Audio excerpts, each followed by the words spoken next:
안녕하세요. 오늘도 사연살롱을 찾아주셔서 감사합니다. 40대 중반으로 넘어가는 여자입니다. 저는 남들에 비해서 결혼은 좀 많이 늦게 한 편이에요. 요즘이야 여자들도 늦게 한다지만 제가 혼기가 찼을 때쯤만 해도 그렇지는 않았거든요. 제 주변에서는 아무리 늦어도 33이 되면 어떻게든 짝을 찾아서 급하게라도 결혼을 했어요. 그런데 제가 결혼한 나이는 36이니 남들은 제가 다 결혼을 안 하는 줄로만 알고 있었죠. 물론 저도 제 인생에 결혼이라는 두 글자가 끼어들 틈은 없는 줄 알았어요. 제가 하는 일이 업계가 좁아서 만나는 사람만 만나고 새로운 외부 사람을 만날 일이 별로 없는 일이다 보니 결혼 정년기가 지나가는 줄도 모르고 시간이 자연스럽게 흘러버렸네요. 너는 그렇게 바빠서 언제 사람 만나려고 그래? 같이 일하는 사람 중에 괜찮은 사람 없어? 야, 그 사람들이 얼마나 오래 본 사이인데 무슨 연애야 연애는. 누굴 떠올리든 생각만 해도 징그럽다. 그래도 괜찮은 사람이면 잡아. 남녀 사이에 징그럽게 뭐가 징그러워. 어떻게든 둘만 놔두면 눈 맞는 게 남녀 사이인데. 아, 그런 말 좀 하지 마. 그리고 사내 연애에서 뭐해? 눈치 보이고 헤어지면 서로 어색해지고 좋을 게 하나라도 있어야 말이지. 어떻게든 네 짝을 찾으란 소리지. 가족은 물론이고 친한 친구들도 저를 걱정했지만 그때는 그게 그렇게 크게 와닿지 않았어요. 연애와 담 쌓고 산 지 워낙 오래되었기도 했고 혼자인 삶에 익숙해져서인지 그다지 큰 외로움을 느끼지도 못했거든요. 꼭 남편이 있어야 하나? 라는 의문이 있다 보니 제 짝을 찾기 위해 굳이 애써 노력하게 되진 않더라고요. 그래도 너무 그렇게 주변에 없다고만 생각하지 말고 잘 둘러봐봐. 사람 인연이란 게 또 모르는 거라니까? 제가 너무 마음을 다진 채 사는 것 같다며 내심 걱정하던 친한 친구의 말처럼 제 인연은 정말 뜻하지 않게 가장 가까운 곳에서 찾아왔어요. 제 직장 동료였고 다른 부서긴 했지만 일 특성상 협업할 일이 많아서 알고 지낸 지도 6년이나 된 사이였어요. 평소 오빠 동생하고 퇴근하고 식사하는 자리도 많이 가졌을 만큼 이미 친한 사이였죠. 인간적으로 정말 괜찮은 사람이라고 생각해왔으니 친하게 지냈던 거긴 하지만 저랑 잘 될 가능성에 대해서는 전혀 생각해본 적 없었어요. 왜냐하면 저와 처음 알던 시점부터 당시 사귄 지 얼마 안 된 여자친구가 있었고 그 여자친구와도 꽤 오랫동안 연애를 했거든요. 임자가 있는 사람이니 잘해볼 생각을 조금이라도 가지는 게 더 이상할 거였어요. 하지만 직장 동료들도 저희가 잘 맞는 게 눈에 보이는지 항상 우스갯소리로 잘해보라는 농담도 종종 던졌죠. 아니, 맨날 여자친구랑 싸운다면서 차라리 둘이 잘해보는 건 어때? 둘이 완전 죽이 잘 맞아 보이는구만. 아, 팀장님도 여자친구 있는 사람한테 무슨 망언이세요. 그 여자친구랑 잘 지내면 내가 이런 말을 하겠어? 허구한 날 붙었다 깨졌다는 그런 사람 만나는 거 아니야. 잘못하다 그런 사람이랑 결혼까지 하잖아? 그럼 인생 진짜 골로 가는 거라고. 명심해. 아, 네, 생각해 볼게요. 인연 멀리서 찾지 마라. 나도 살다 보니 다 가까이 있더라. 아니, 그걸 알겠다고 하면 어떡해요. 팀장님 안 그래도 맨날 저렇게 쓸데없는 소리 하시는데. 뭐 어때? 둘이 같이 있는 게 좋아 보이시나 보지 뭐. 그래도 여자친구분이 아시면. 여자친구랑은 깔끔하게 정리했어. 네? 사연이 좀 복잡한데 나도 노력했는데 관계라는 게 노력만으로는 안 되더라. 이젠 나도 나한테 좋은 사람을 만나보고 싶어. 전 여자친구도 좋은 사람이었지만 나랑은 잘 안 맞았던 것 같아. 그러니까 매번 그렇게 트러블이 생겼지. 서로 더 늦기 전에 좋은 사람 찾자고 이야기했어. 노력하지 않아도 편안하고 같이 있으면 좋은 사람. 마지막에 한 말 때문에 저는 좀 벙쪘어요. 둘이 같이 있는 게 좋아 보이시나 보지 뭐 라는 말이랑 꼭 이어지는 것처럼 들렸거든요. 그래도 괜한 착각일 가능성이 높으니 귀담아 듣지 않으려고 노력했죠. 이제 와서 인정하는 거지만 저 그때 조금 설렜던 것 같네요. 같이 있으면 마냥 편하고 오래 알고 지낸 즐거운 직장 동료에서 이성으로 달리 보이는 전환점이 되었던 것 같아요. 주변에서 아무리 둘이 잘해보라고 푸시를 해도 잘 안 들리던 말이 그날 이후로는 조금 의식이 되기 시작하더라고요. 그때 제 나이가 34이었어요. 남편은 36이었고요. 하지만 생각처럼 바로 연애로 넘어가진 않았어요. 새로운 사랑을 시작하기엔 둘 다 늦은 나이라고 어렴풋이 생각을 했던 것 같아요. 서로 호감이 있었기에 그날 이후로 단 둘만 만나는 식사 자리도 더 잦아졌지만 마음을 표현한다는 게 쉽지는 않았어요. 아무래도 직장 동료이다 보니 더 쉽지 않았던 것 같아요. 하지만 어느 날 전체 회식 자리에서 남편이 저를 밖으로 끌고 나와 마음을 고백했어요. 더 이상 시간 끌었다간 너까지 놓칠 것 같아서 우리 한번 만나볼래? 술의 힘을 조금 빌린 것 같긴 했지만 그 어떤 고백보다 진심이 느껴지는 고백이었어요. 나이 먹을 대로 먹은 사람들끼리 시작하는 연애치고는 그만큼 삽질도 많이 했거든요. 너무 기다려서 내가 먼저 고백할 뻔했네. 좋아요. 다음날 술 취했다고 지금 했던 고백 까먹지나 말아요. 절대 안 까먹어. 내가 까먹으면 네가 고백해줘. 꼭 받아줄게. 뭐라고요? 진짜 웃기는 사람이야. 그렇게 저희는 오랫동안 마음앓이 했던 것 치곤 유쾌하게 연애를 시작했어요. 아우, 우리 딸 이대로 노처녀 돼서 죽는 줄 알았는데 천만 다행이네. 사위가 누군지 들어오는 날 내가 업어줘야겠다. 만난 지 얼마나 됐다고 벌써 사위예요. 언제 헤어질지도 모르는데. 아우, 얼마 만에 연애인데 마음 잡고 잘 좀 사귀다 결혼까지 해봐. 오랜만에 부모한테 효도 좀 해봐라. 결혼이 언제부터 효도가 됐어? 엄마도 참. 말은 그렇게 했어도 호들갑을 떨며 기뻐하는 부모님을 보니 마음이 좋기는 하더라고요. 남편을 만나면서 혹여나 이 사람이 직장 동료로서 좋았던 거면 어쩌나 싶은 걱정도 많았지만 다행히도 다 헛생각일 뿐이었어요. 남편이랑은 연애하면서 설렘과 애정만 추가되었을 뿐 둘 사이에 크게 달라진 건 없었어요. 여전히 대화가 잘 통했고 유머 코드가 잘 맞아서 같이 있으면 시간 가는 줄을 몰랐죠. 그렇게 2년쯤 연애 기간을 채우고 저희는 무사히 결혼까지 골인했어요.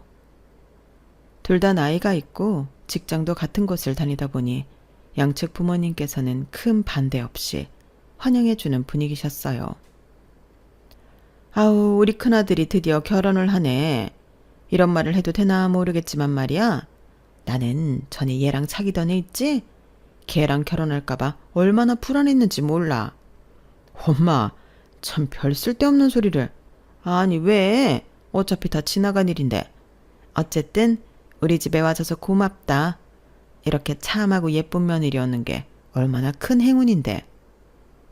감사합니다, 어머님. 제가 잘할게요. 어머님께서도 남편이 전 여자친구와 사귈 때 걱정이 많으셨는지 저를 늘 치켜 세워주시면서 칭찬해 주셨어요. 전 여자친구 얘기가 언급이 되는 게 썩 달가운 건 아니었지만 전에 하도 온 식구 속을 썩여놔서 그런지 덕분에 시댁에서 저에 대한 평가가 후해서 마음이 편하더라고요. 시부모님은 물론이고 시동생까지도 제가 이 집안 사람으로 들어와서 너무 좋다고 입에 침이 마르도록 이야기할 정도였으니까요. 그런데 딱 한 명 동서만이 반응이 좀 떨떠름했어요. 남편이나 저나 워낙 늦게 결혼을 한 케이스다 보니 시동생이 결혼을 먼저 한 상태였거든요.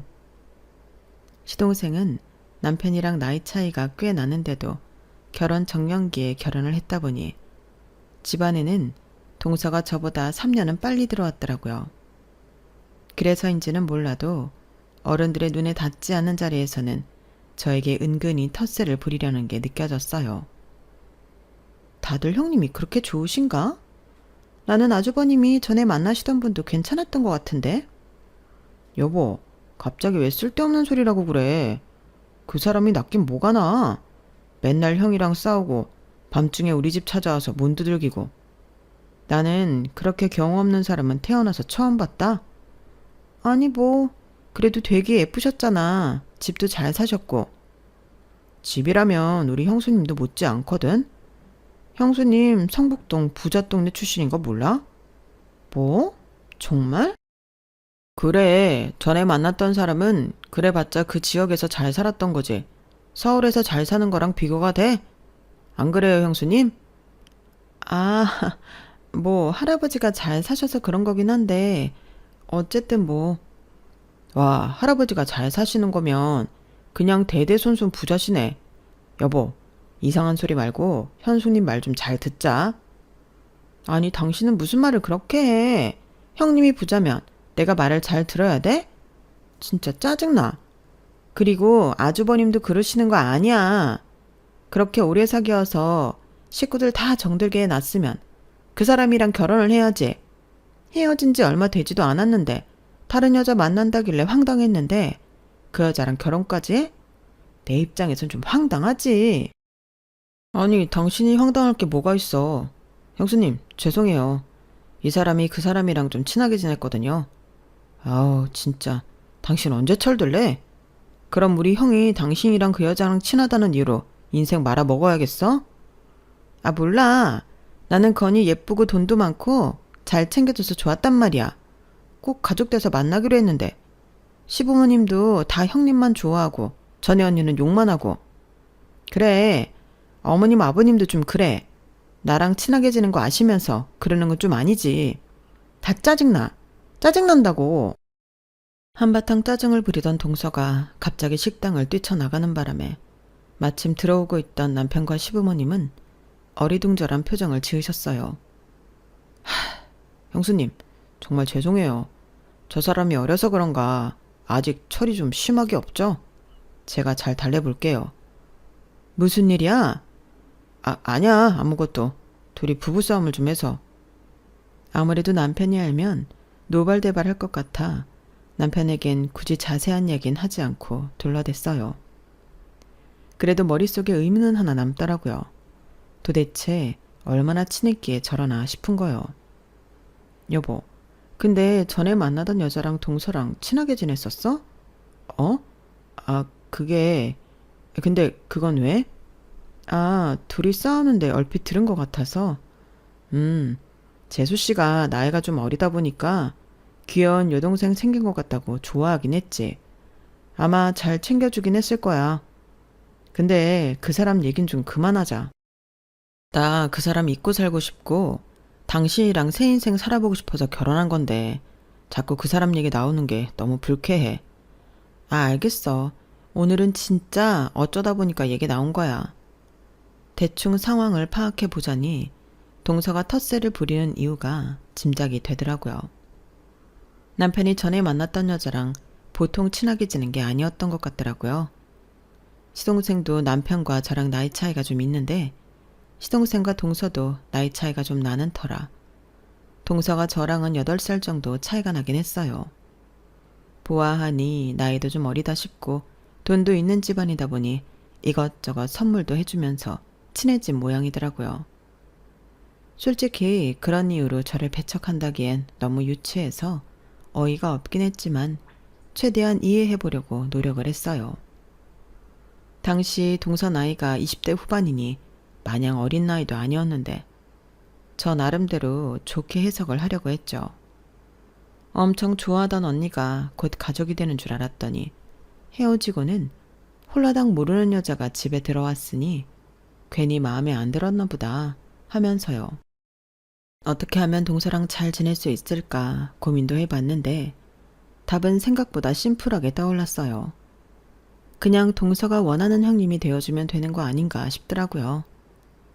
언니 같은 형님을 원하는 것 같길래 그때부터는 동서한테 신경을 좀 많이 쓰기 시작했어요. 동서, 내일 모레 생일이지? 이번 주에 시간 되는 날 있어? 왜요? 그냥 동서 생일이라는데 챙겨주고 싶어서. 같이 맛있는 것도 먹고 쇼핑도 하자. 갖고 싶은 거 있으면 생일 선물로 하나 해줄게. 정말요? 좋아요. 처음엔 싸늘한 반응이었던 동서가 밥도 사주고 선물도 사준다고 하니 바로 목소리가 밝아지면서 기뻐하더라고요. 속이 너무 투명해서 어이가 없을 지경이었지만 그냥 좋은 게 좋은 거라고 생각했어요.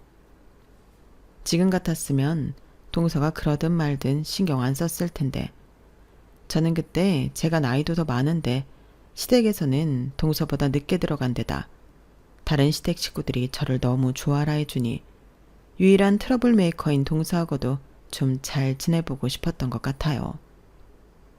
동서만 잘 구슬려서 공략하면 시댁 식구들 전부와 잘 지낼 수 있는 거니까요. 시동생도 저를 많이 챙겨줘서 보답해주고 싶었던 마음도 있었던 것 같아요. 시댁 식구 모두와 잘 지낸다는 게 말처럼 쉬운 것도 아니고 그저 제 알량한 욕심이란 생각은 그때 미처 못했던 거죠. 아무튼 그렇게 동서와 사적으로 둘이서는 처음 만났던 날 저는 바보같이 동서의 환심을 사기 위해 통 크게 지출을 했어요. 동서가 가고 싶다는 양식집은 고급스러운 비싼 곳이었고 갖고 싶다는 구두는 생각보다 비쌌지만 이거 말고는 갖고 싶은 게 없다는 말에 휘둘려서 결제를 하고 말았어요. 뭐 이만큼 썼으니 그래도 내 생일에 돌아오는 게 있겠지 싶기도 했지만 막상 제 생일이 다 지나가도록 동서는 축하 연락 한 통 안 보내더라고요. 여보, 재수 씨한테는 연락 없어? 당신이 지난번에 엄청 잘 챙겨줬던 것 같은데? 그러게 뭐 까먹었나 봐. 와, 그렇게 챙겨줬는데 그걸 까먹냐. 재수 씨도 가만 보면 참 그렇다. 어리다고 넘어가는 것도 한두 번이지. 냅둬. 내가 뭐 내 생일에도 똑같이 받으려고 잘해줬던 것도 아니고. 난 뭐 괜찮아.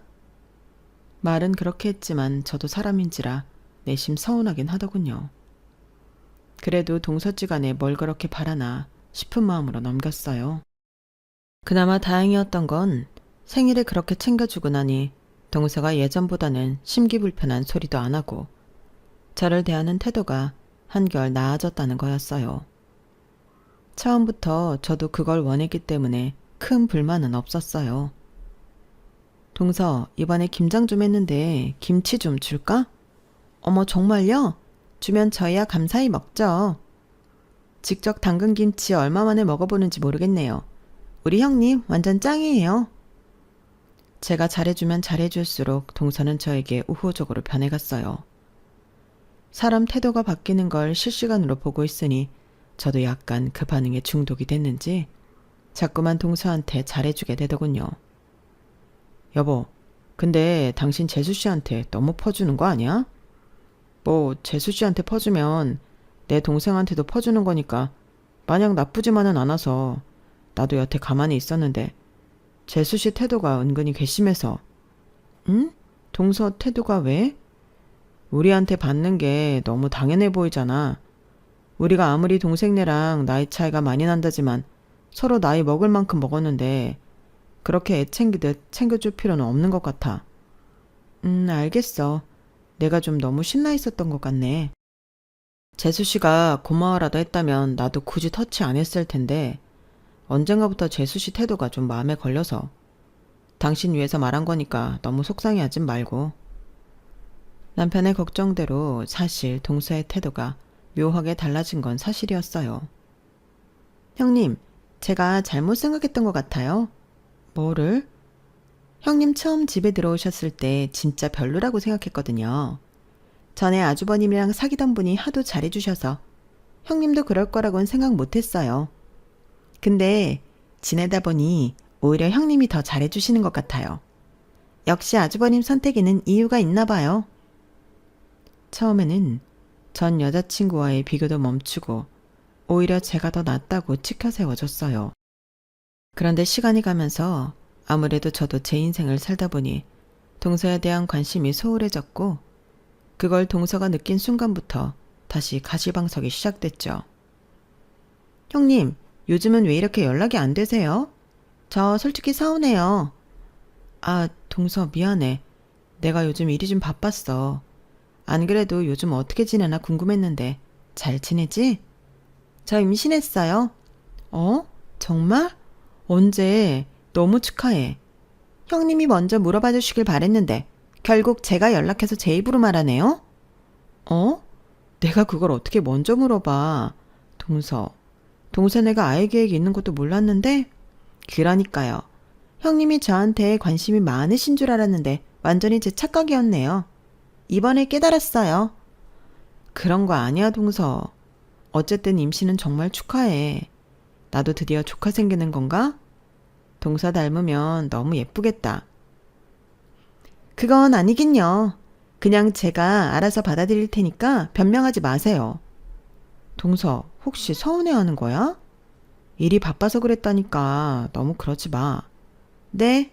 근데 형님은 아이 계획 없으세요? 우리는 뭐 너무 나이 다 들어서 결혼해서 아이 생각은 딱히 없어. 낳으려면 지금부터 준비할 게 너무 많기도 하고. 세상에. 그럼 저희 애는 친가에 사촌 하나 없는 거잖아요. 그냥 지금부터 준비해서 낳으시면 안 돼요? 저랑 같이 아이 키우면 되잖아요. 애들끼리도 같이 놀라고 하고 재밌을 것 같은데? 뭐 같이 낳아 키우면 좋긴 하겠지만 그게 어디 마음대로 되나.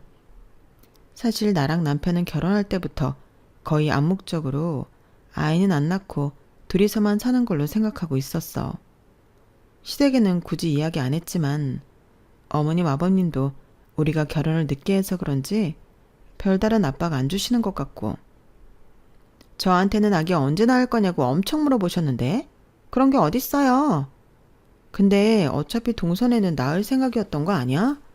임신 잘했다니 다행인 거지. 아니 이럴 줄 알았음 저도 더 생각해봤죠. 저는 형님도 당연히 낳을 줄 알았어요. 그럼 좋겠지만 내 나이 되면 그게 그렇게 쉬운 일이 아니야. 그리고 동서 나한테 아이 낳을 거냐고 물어본 적도 없잖아. 너무 그렇게 생각 안 했으면 좋겠어. 아, 몰라요. 지금 완전 배신당한 기분이에요. 우리 애는 친척 하나 없이 외로워서 어떡해요? 그럼 아이를 하나 더 낳아서 형제 만들어주면 되지 않을까? 애 하나도 벅찬데 둘을 낳으라고요? 형님은 하나도 안 낳으면서 왜 저한테만 낳으래요? 제가 이 집에 무슨 애 낳으러 온 줄 아세요? 아니 무슨 말을 그렇게 해, 동서. 말이 안 되는 소린 동서가 먼저 했잖아. 막말로 동선에 애가 외로울까봐 내가 내 몸 망쳐가며 무리해서 애 낳아야 돼? 와, 형님 사랑 그렇게 안 받는데 진짜 무서운 사람이었네요. 형님이야말로 무슨 말씀을 그렇게 하세요? 진짜 실망이에요. 동서는 그 뒤로 연락을 뚝 끊었어요. 그런데 솔직히 말해서 이건 동서가 더 무례했던 거 아닌가요? 왜 저렇게 적반하장으로 구는지 이해가 안 되고 저도 불쾌해서 굳이 먼저 연락하고 싶지 않더라고요. 처음엔 너무 기분이 나빠서 상종도 말아야지 했지만 시간이 지나니 동서에 대한 나쁜 감정이 좀 자연스럽게 사그라들었어요. 임신을 하면 기분이 오르락내리락 한다고 들어서 동서도 그냥 히스테릭해졌나 보다 하고 넘어가려고 했죠. 임신 기간 내내 저에게 냉랭하게 대하던 동서도 다행히 아이를 낳고 나니 저와 있었던 일은 까맣게 잊은 듯 굴었어요. 저는 외동이라서 친정 쪽에는 조카가 생길 일이 없고 저 역시 아이를 낳지 않다 보니 아기라는 존재 자체를 정말 오랜만에 본 거였거든요. 게다가 남편과 시동생이 꽤 많이 닮은 편이었는데 시조카가 딸이라 그런지 시동생과 많이 닮아 있었어요. 우리도 딸을 낳았으면 저렇게 생겼을까 생각도 들면서 하나뿐인 시조카가 너무 예뻐 보이더라고요. 그래서 저도 모르게 인터넷 쇼핑을 하다가 예쁜 아기 옷이 있으면 덜컥 결제하고 아기 분유통 소독기며 장난감이며 제일 좋은 걸로 동서에게 선물했어요. 제가 워낙 진심으로 아기를 예뻐하는 모습을 보여서인지 동서는 저를 대하는 태도가 한결 누그러졌어요. 아우 형님, 뭘 또 이런 걸 사오셨어요. 제가 형님 때문에 못 살아요 정말. 아니 길 가다가 아기용품점이 있는데 우리 지안이가 너무 생각나잖아. 이런 원피스 입으면 너무 공주님 같을 것 같아. 아직 이거 입을 만큼 크지도 않았어요. 애들은 금방 크니까 크면 입히면 되지. 동서, 나 요즘 지안이 보는 낙에 살만 난다? 나조차도 이런데 동서는 오죽할까 싶어. 그러게요. 전 솔직히 애 그렇게까지 낳고 싶진 않았는데 낳아보니까 너무 낳길 잘한 것 같아요. 애 못 낳는 여자들이나 애 안 갖고 살겠다는 여자들 불쌍해서 어떡해요? 뭐 그거 지금 나한테 한 방 먹이는 거야? 네? 그런 뜻은 아니었어요, 형님. 그리고 형님한테는 지안이가 있잖아요. 저는 조카도 뭣도 없이 사는 사람들 말한 거였어요. 지안이는 지금 우리 집안의 유일한 공주님이잖아요. 뭐 그렇긴 하지. 동서가 얼버무린 말에 그러려니 넘어가 주긴 했지만 그건 누가 봐도 저를 공격하는 말이었어요. 저는 몰랐던 사실이지만 시댁에서 저희 부부는 가망이 없어 보이니 동선의 쪽을 좀 본의 아니게 괴롭혔던 모양이에요. 아무래도 양쪽 다 아이를 안 가지면 손주 볼 일이 영영 없다고 생각하셔서 더 조급하게 재촉을 하셨던 것 같아요. 그건 좀 안타까운 일이긴 하지만 사실 저를 겨냥할 일은 아니잖아요. 그래도 제 주변에 많은 친구들이 당해본 일이기도 하고 제가 당했을 거라고 생각하면 충분히 억울하고 짜증날 만한 일이라고는 생각이 들어서 굳이 동서와 그 일로 싸우고 싶진 않았어요. 동서도 지금 당장은 좀 감정이 그렇더라도 조카가 워낙 온 시댁 식구들의 사랑을 받고 있다 보니 내심 낳길 잘했다고 생각하는 것 같았고 시간이 지나면 억울했던 감정은 금방 사라질 거라고 생각했어요. 하지만 동서는 그 일로 감정 상한 게 꽤 오래 가는 건지 은근히 아이가 있고 없고의 문제로 제 심기를 조금씩 긁더라고요. 아, 요즘 정말 먹고 살기가 힘들어서 큰일이에요. 아이 낳으니까 남편이 외벌이 하는 걸로 셋이 나눠 먹고 살자니 빠듯하네요, 정말. 형님은 좋으시겠어요. 가뜩이나 집도 부자인데 두 분 다 돈도 버시고 낳아 기르는 아이도 없으니 경제적으로 여유가 상당하실 것 같아요.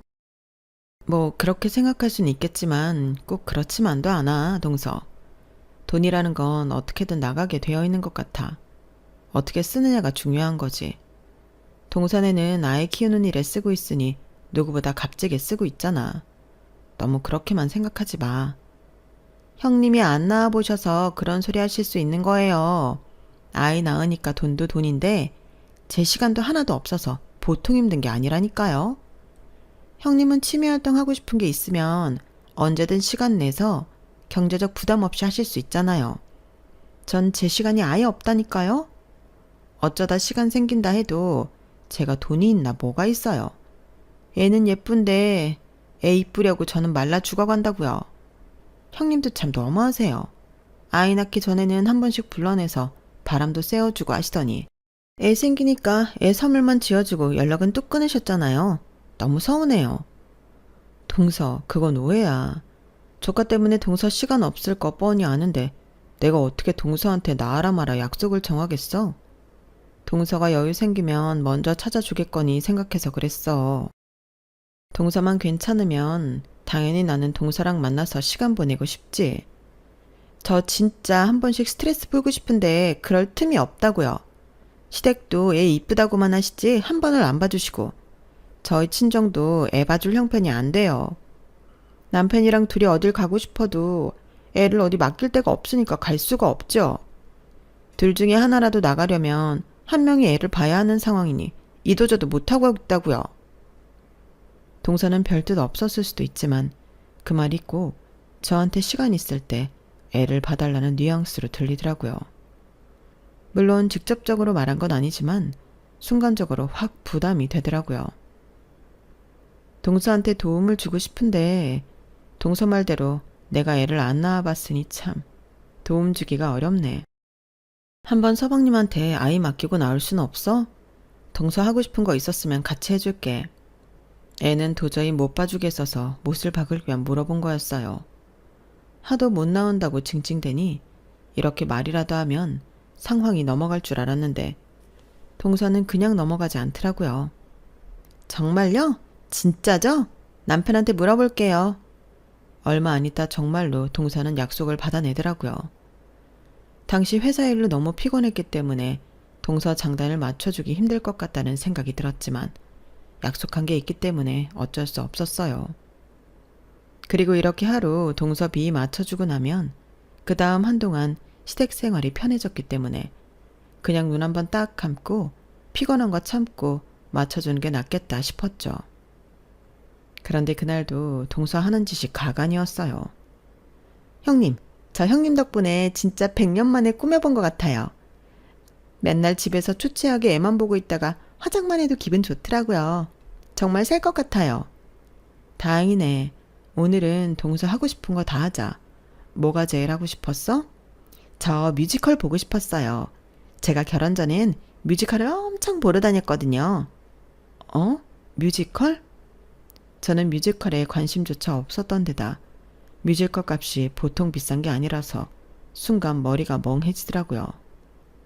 암묵적으로 이번 만남은 제가 크게 쏘기로 되어 있어서 2명분의 뮤지컬 값을 갑자기 지출하려니 아무리 직장인이라지만 부담이 됐어요.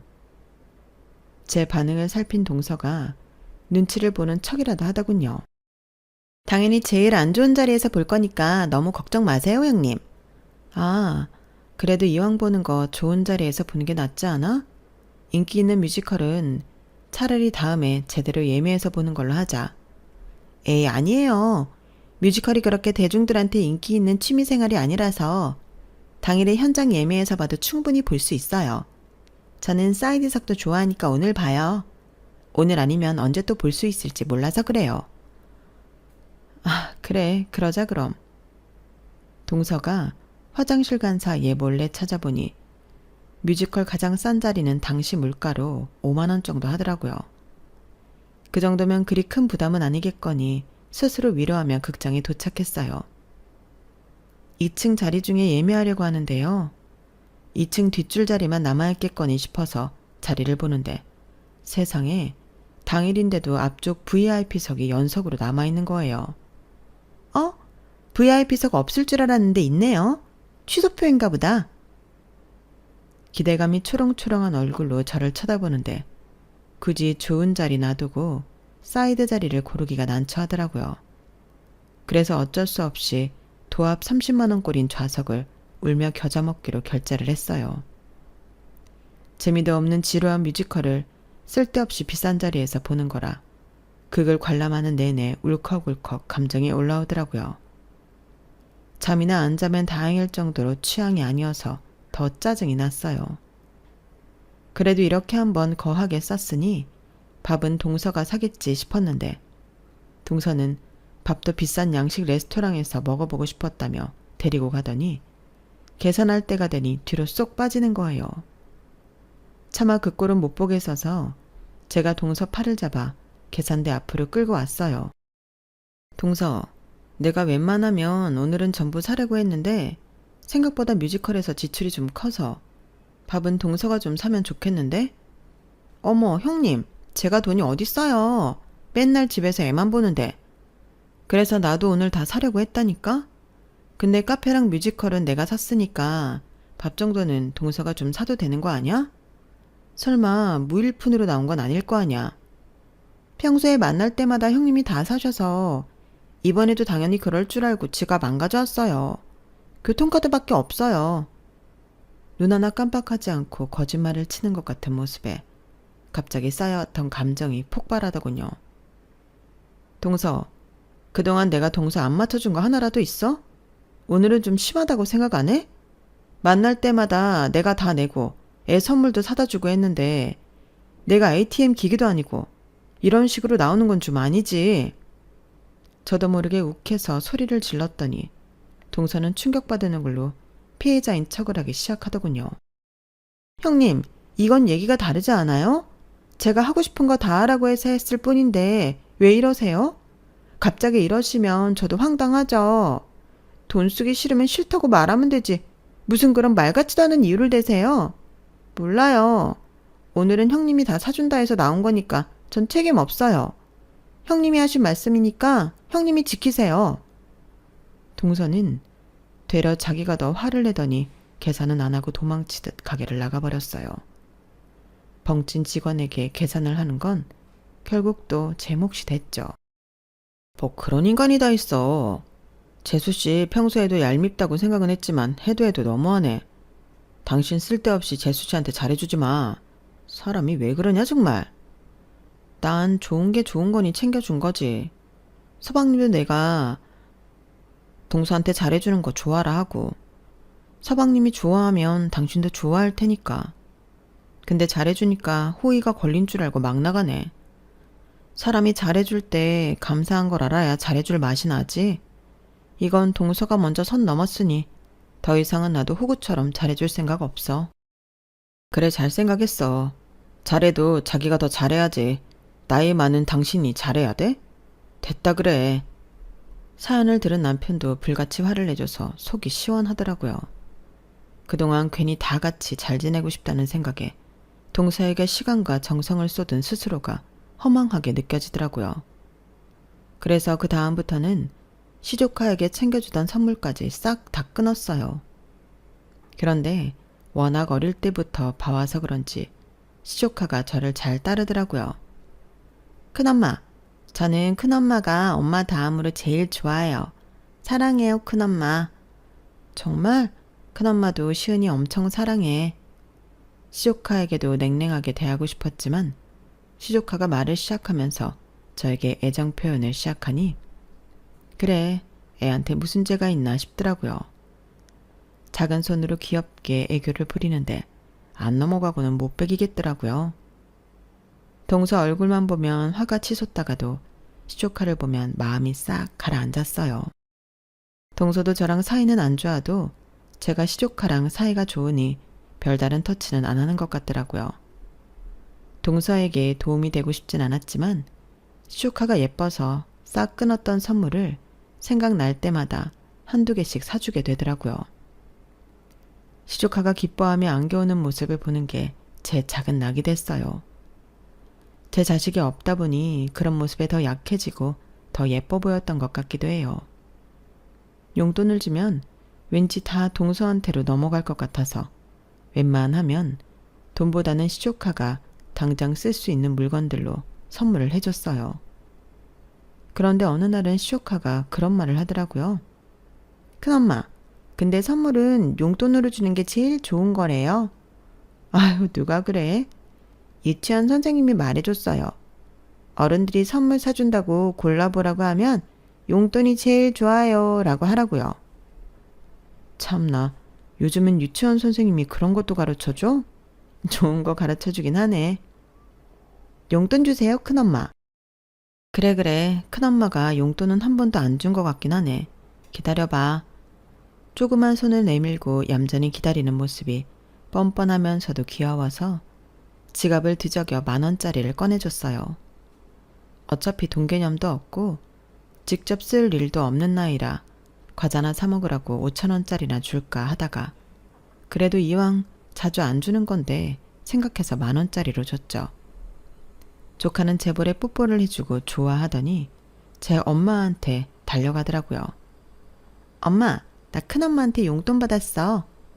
바로 엄마한테 달려가는 모습을 보고 역시 그동안 돈으로 안 주길 다행이란 생각이 들더라고요. 보나마나 동서 지갑으로 들어갈 테니까요. 동서와는 계속 냉정 중이라 과연 무슨 반응을 보일지 궁금해서 시조카가 뛰어들어간 방 근처로 갔어요. 문이 살짝 열려 있어서 대화 소리가 들려오더라고요. 뭐야? 큰엄마가 이거 딸랑 한 장 줬어? 응, 이거 큰돈 아니야? 아, 시은아, 이건 큰엄마한테 용돈으로 받기엔 너무 작은 돈이지. 엄마가 말했잖아. 큰엄마는 부자라고. 큰엄마한테는 더 받아도 돼. 얼른 다시 가서 신사임당 그려진 걸로 바꿔달라고 해. 신사임당? 그게 뭐야? 아, 그렇게 말하면 수상하겠구나. 아니면 이거 4장만 더 달라고 해봐. 4장이나? 너무 많은 거 아니야? 애교 부리면서 달라고 하면 주실걸? 큰엄마가 우리 시은이 애교라면 껌뻑 죽잖아. 큰엄마가 용돈 더 주면 엄마랑 맛있는 거 사 먹자. 좋아. 그동안 시은이가 시부모님께는 안 그러면서 유독 저에게만 애교 부리며 잘 따르는 이유가 내심 궁금했는데 그제서야 이유를 알 것 같더라고요. 동서가 시조카를 이용해 제게 다른 방식으로 선물을 받아내고 돈까지 뜯어내려 했다는 사실을 알고 나니 머리가 핑 돌았어요. 시은아, 잠깐 나가 있어 볼래? 큰엄마가 엄마랑 이야기할 게 있어서. 어머 형님, 언제부터 거기 계셨어요? 시은아, 얼른 나가 있어. 그럼 용돈 더 줄게. 네? 시은이가 나가자마자 저는 방문을 걸어 잠그고 동서 머리채부터 잡았어요. 형님, 왜 이러세요? 몰라서 물어? 이제 하다하다 애까지 이용해서 국어를 시켜? 동서는 양심도 없어? 오해예요, 형님. 이거 좀 놓고 얘기하세요. 오해? 내가 녹음 다 했는데 오해라고 할래? 이야기하는 내용이 심상치 않은 것 같아 중간부터는 녹음을 해뒀거든요. 앞의 내용은 잘렸어도 돈 더 달라고 시키는 부분은 아주 확실히 녹음이 됐어요. 제가 녹음본을 들려주자 동서 얼굴이 하얗게 질리더라고요. 날짜랑 시간 좀 전인 거 제대로 확인했지? 내가 이거 시부모님이랑 서방님한테 보내버려? 죄송해요, 형님. 제가 잘못했어요. 네? 사람이 정도라는 게 있지. 이건 너무 심하잖아. 딸도 동서처럼 키울 거야? 어떻게 사람 호의를 이런 식으로 이용해? 잘못했어요. 제가 정말 잘못했어요. 가족들한테 말하지 말아주세요. 그래도 다행이었던 건 자기가 한 행동이 밝혀지면 부끄러울 행동이라는 것 정도는 알고 있었다는 거였어요. 녹음된 파일을 보여주니 바로 고개를 조아리고 싹싹 빌더라고요. 한 번만 더 이런 식으로 나오면 그땐 온 가족한테 동서가 애교육 어떻게 시키고 있는지 말할 테니까 조심해. 알았어? 네, 다신 안 그럴게요. 정말요. 죄송합니다, 형님. 잘못된 걸 알면서도 왜 그렇게까지 끈덕지게 저한테 뭐라도 하나 더 뜯어내려고 한 건지. 나중에 안 사실이지만 동서가 어릴 때 워낙 가난하게 자라서 잘 사는 사람들에게 자격지심이 상당한 편이라고 하더라고요. 잘 사는 집 친구들에게 붙었다가 다 손절당해서 지금은 친구도 없는 모양이었어요. 하긴 애 키울 때 그렇게 사무치게 외로워하며 저에게만 의존하는 걸 보고 찾아와주는 친구가 하나 없나 의문이 들었는데 지금 생각해보면 저딴 성격의 저딴 인성이니 친구가 없는 게 당연한 거였다는 생각이 드네요. 가난한 건 죄가 아니지만 거지근성은 죄가 맞는 것 같아요. 녹음 파일을 손에 넣은 이후로 동서는 부쩍 얌전해졌고 제 눈치도 제법 보는 편이에요. 저희 부부가 돈을 좀 썼다 싶으면 열에 한 번은 스스로 지갑을 열더라고요. 그것도 많이 쓰는 건 아니지만 서방님이 먼저 안 나서면 입 꾹 다물고 계산대를 피해 다녔던 예전에 비하면 장족의 발전이네요. 동서가 제 눈치를 보기 시작하니 시댁 생활이 좀 더 편해졌어요. 진작에 이렇게 휘어잡을 걸. 동서보다 늦게 이 집안에 들어왔다는 이유로 제가 괜히 동서 비위를 맞추려고 쓸데없는 에너지를 쓴 것 같아 과거가 좀 후회되네요. 이제라도 바로잡아서 다행인 것 같지만요. 앞으로는 더 잘 지낼 수 있겠죠? 제 이야기는 여기까지입니다. 저도 여러분들도 매일매일 행복하셨으면 좋겠어요. 여러분, 사연 댓글에 응원과 현명한 조언 부탁드려요. 좋아요와 구독은 저에게 큰 힘이 됩니다. 오늘도 좋은 일 가득하세요.